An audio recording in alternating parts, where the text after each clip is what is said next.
오늘 우리에게 주신 하나님 말씀은 신명기 24장 10절에서 13절입니다. 구약성경 신명기 24장 10절에서 13절까지 말씀, 299페이지 우리 함께 같이 읽겠습니다. 시작. 내 이웃에게 무엇을 구워줄 때에 너는 그의 집에 들어가서 전당물을 취하지 말고 너는 밖에 서 있고 내게 구는 자가 전당물을 밖으로 가지고 나와서 내게 줄 것이며, 그가 가난한 자이면 너는 그의 전당물을 가지고 자지 말고 해질 때에 그 전당물을 반드시 그에게 돌려줄 것이라. 그리하면 그가 그 옷을 입고 자며 너를 위하여 축복하리니 그 일이 내 하나님 여호와 앞에서 내 공의로움이 되리라. 아멘. 이 새벽에 예배하신 하나님의 은혜가 우리 성도님들께 함께 하시기를 예수님 이름으로 축복합니다. 아멘. 오늘 말씀에서 알 수 있는 것은 마땅히 빚을 받을 권리가 있는 사람이라 해도 그 빚진 자에게 무례하게 행동해서는 안 된다고 말씀합니다. 말씀 자세히 보면 무언가를 구워주고 저당 잡을 물건이 필요하다고 해서 그 사람의 집에 함부로 들어가 물건을 자기가 가져오지 말라 하십니다. 오히려 밖에서 기다리면서 그 사람이 그 저당물을 가지고 나올 때까지 기다리라고 하십니다. 왜냐? 아무리 권리가 있다고 해도 그 사람의 사적인 영역까지 침범하면서 내 권리를 주장해서는 안 된다는 겁니다. 우리 하나님은 인격적이십니다. 그래서 그 부분의 선을 분명히 지키게 하십니다. 한마디로 형제에게 무례행하지 말라 말씀하는 겁니다. 우리 사랑장으로 알고 있는 고린도전서 13장에 이런 말씀이 있죠. 고린도전서 13장 5절에 사랑은 무례히 행하지 아니하며. 그 하나님의 흐름이 그대로 이어지는 겁니다. 그렇습니다. 사랑은 무례하지 않습니다. 그 사람도 하나님이 창조하신 귀한 영혼이라고 우리가 알면 결코 무례하게 할 수 없습니다. 성도님들, 나의 마땅한 권리를 절제할 수 있는 온유함이 우리 안에 있을 수 있기를 축복합니다. 아멘. 더 놀라운 구절은 12절 13절입니다. 제가 읽겠습니다. 좀 전에 읽었지만 신명기 24장 12절에서 13절. 그가 가난한 자이면 너는 그의 전당물을 가지고 자지 말고 해질 때에 그 전당물을 반드시 그에게 돌려줄 것이라. 그리하면 그가 그 옷을 입고 자며 너를 위하여 축복하느니 그 일이 네 하나님 여호와 앞에서 내 공의로움이 되리라. 아멘. 가난한 자의 경우입니다. 가난한 자의 물건을 전당물로 가지고 있으면 하루 넘기지 말고 돌려주라는 겁니다. 오늘 말씀을 쭉 읽어보니까 아마도 그 물건이 겉옷이었던 것 같습니다. 유대인들에게 겉옷은 가난한 사람들에겐 특별히 더 이불 같은 역할을 했습니다. 물건이 너무나 없다 보니까 그 겉옷이 옷 역할뿐만 아니라 저녁엔 이불 역할을 하는 겁니다. 덮고 자야 되지 않겠습니까? 그걸 뻔히 알면서도, 그 문화 속에서 그걸 뻔히 알면서도 돌려주지 않으면 그 가난한 사람은 밤새 고생하는 겁니다. 그래서 이걸 돌려줘서 그 사람이 너에게 축복할 기회로 삼으라는 겁니다. 우리 성경에 전에 어떤 부분에 숯불을 머리 위에 올려두라는 표현 기억나실 겁니다. 그것이 그 원수에게 힘들게 하라는 표현이 아니었죠. 원수가 집에 불을 꺼뜨리고 숯불을 구하러 오면 마땅히 빌려주라는 겁니다. 숯불을 머리에 이고 이제 옮겨 다녔으니까 그런 의미였던 겁니다. 그러면 밤에 불을 피우지 않고 자면 이건 생존의 문제 아닙니까? 아무리 원수라 해도 그 은혜를 베풀라는 겁니다. 원수를 사랑으로 갚으라는 겁니다. 그러면 어떻게 할 것인가? 하나님이 채우신다는 겁니다. 나머지는 오늘 말씀 우리에게 참 많은 도전을 줍니다.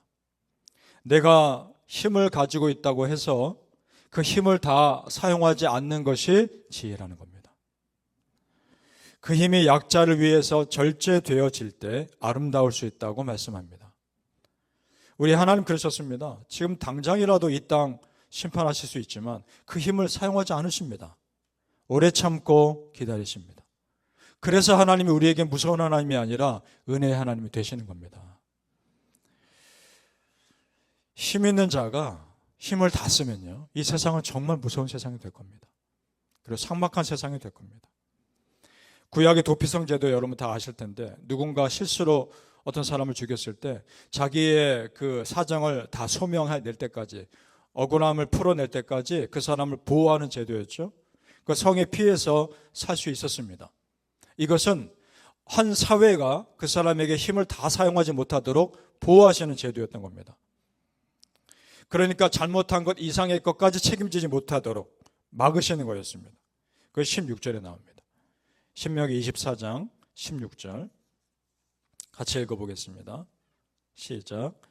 아버지는 그 자식들로 말미암아 죽임을 당하지 않을 것이요 자식들은 그 아버지로 말미암아 죽임을 당하지 않을 것이니 각 사람은 자기 죄로 말미암아 죽임을 당할 것이니라.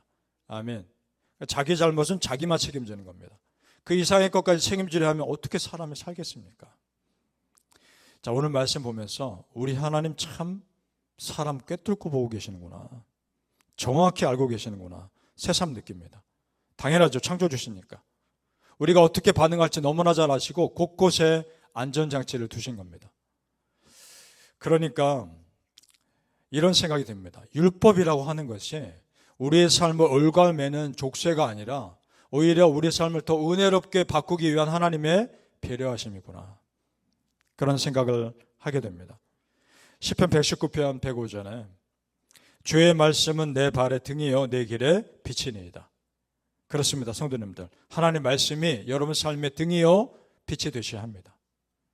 하나님 말씀이 여러분 삶의 기준 되셔야 합니다.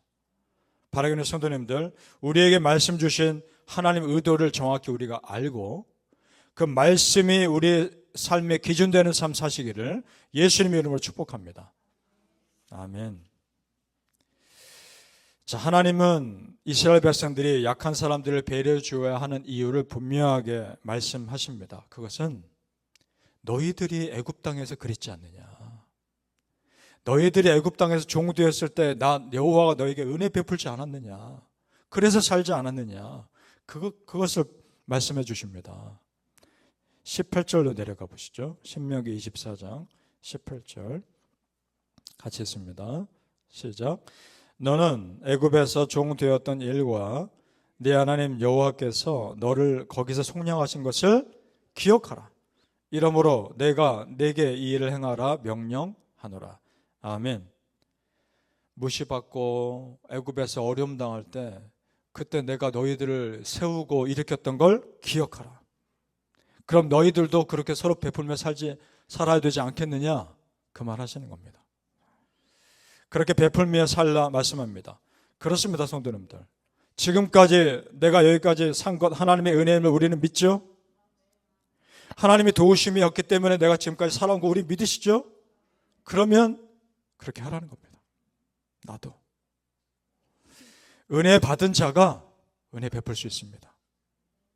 정말 내가 힘들 때 하나님이 주신 은혜가 얼마나 힘이 되고 위로가 되었는지 그걸 맛본 사람만이 은혜 베풀 수 있습니다. 그게 얼마나 중요한 건지 아니까. 특별히 오늘 나그네와 고아와 과부에 대해서 말씀합니다. 성경에서 말씀하신 약자를 대표하죠.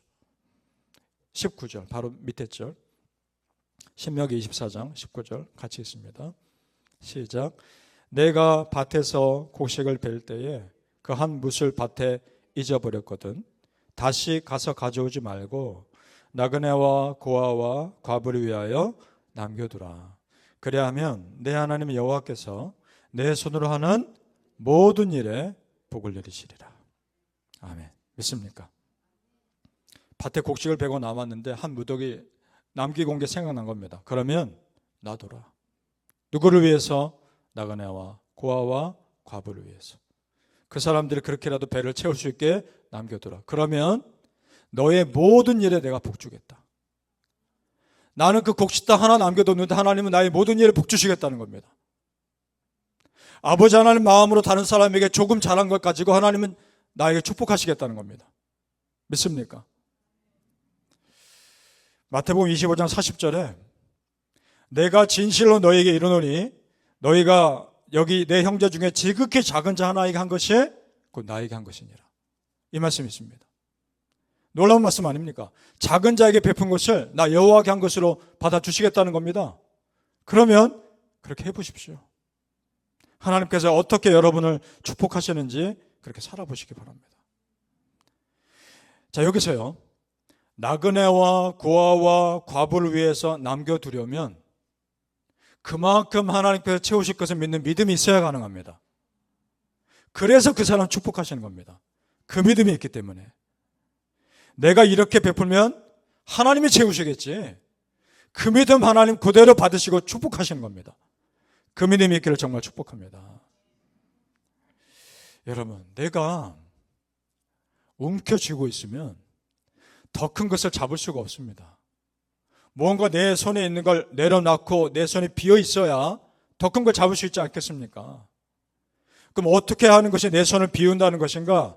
내 삶의 필요를 채우실 하나님께 다 맡기고 내가 마땅히 해야 할 좋은 일이 있으면 기꺼이 베푸는 겁니다. 그것이 내 손을 비우는 겁니다. 때가 됐을 때 그 손으로 더 큰 것 잡게 하실 겁니다.